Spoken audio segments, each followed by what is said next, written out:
Let's go on a trip together to Italy, where pizza has been a staple of the nation since the 1800s. Today I'm going to show you how to make some homemade pizza without the need of a pizza oven. The recipe is made from simple ingredients and cooked in a conventional oven at home. Let's dive right in.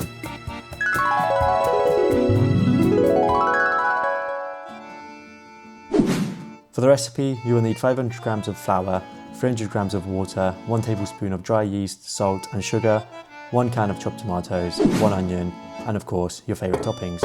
Begin making a dough by adding your flour, water, sugar, salt and yeast into a mixing bowl.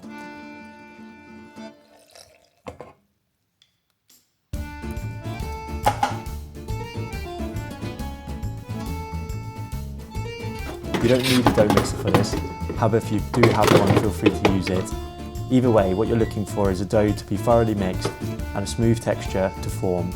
Once the flour is incorporated fully and the outside is smooth, you know your dough is ready. Another way of telling if your dough is ready is if you give it a little poke and it bounces back slightly.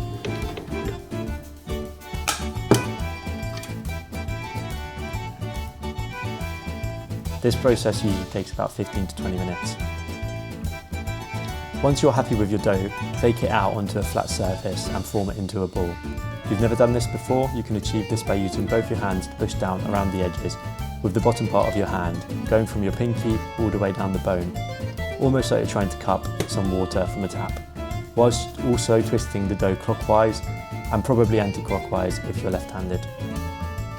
Once you've formed your ball, put the dough into a new mixing bowl or a form of container that you have. Oil the bottom to ensure that it doesn't stick.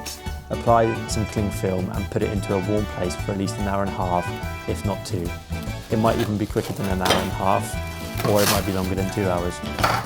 Some people recommend leaving this for at least 24 hours in the fridge to let the taste ferment, but for a quick and easy recipe, it should be enough to just let it double in size. Whilst waiting for your dough to double in size, let's prepare the sauce. Peel 1 full onion and dice it as thinly as you can. Then saute this over a medium to low heat with some cooking oil until a translucent colour starts to develop.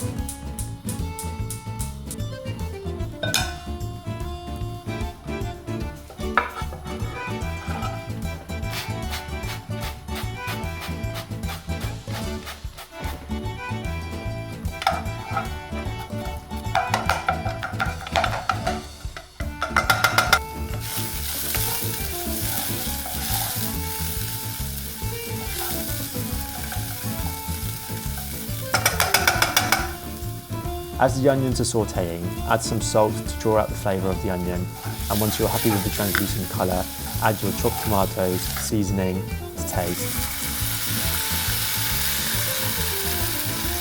Add plenty of oregano, black pepper, garlic powder, and again a pinch of salt. If you'd like a bit of sweetness to your sauce, feel free to add a spoonful of sugar or a bit of honey. If you're in a country like me, the UK, where you might need to balance out the acidity of the tomatoes.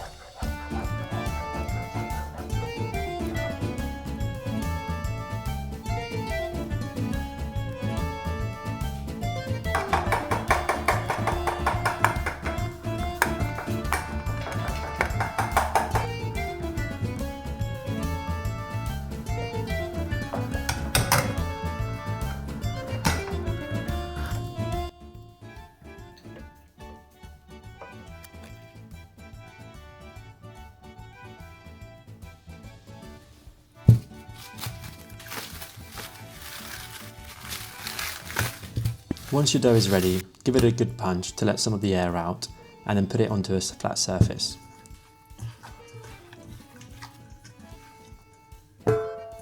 Again, form it into a ball and then cut into either halves or thirds depending on what size pizzas you want.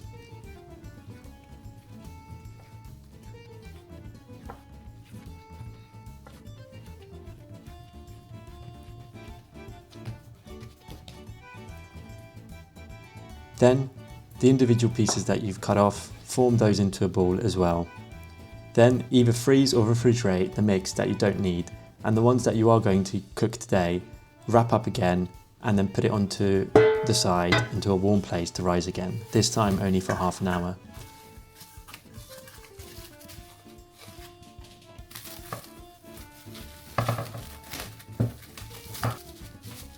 let's prepare the ingredients. So any onions, tomatoes or veg that you're going to put onto it, slice up now along with your mozzarella to make sure it's ready for topping.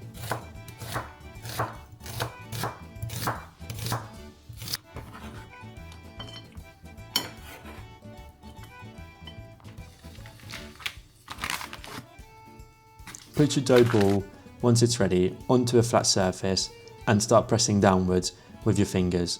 Make sure you are pressing only downwards to make sure that the gluten is not stretched too far straight away. Press around the edge and flatten it out. Make sure you're leaving some air pockets for the crust. You want to achieve about 80 or 70% of the size that you're aiming for just by tapping downwards.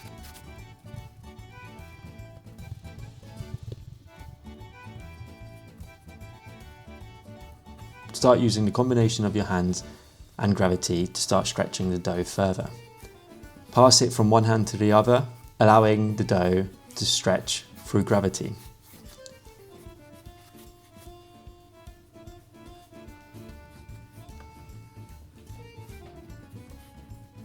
Once it's stretched even further, you can put your knuckles inside of the dough, inside of the bottom of the dough, and start passing it from one knuckle to the other to stretch it, whilst also expanding this with your fingers. Then, once you're happy with it, put it back onto the surface, give it one last tug in to make sure it's looking like a good shape and size, and then start adding your tomato sauce, your cheese of choice, and your toppings. What's important is that if you don't have a pizza peel, then make sure you put the base onto the baking tray that you're going to use before adding the toppings. Otherwise, you're going to struggle to put this onto the tray once the toppings are added. If you do have a pizza peel, just pick it up at this point and then put it into the oven. Make sure you had preheated the oven at least an hour before this point to the max. Mine goes up to 250 degrees Celsius, but bear in mind some pizza ovens that are professional grade go up to 900 degrees, so whatever your oven can handle, so can the pizza.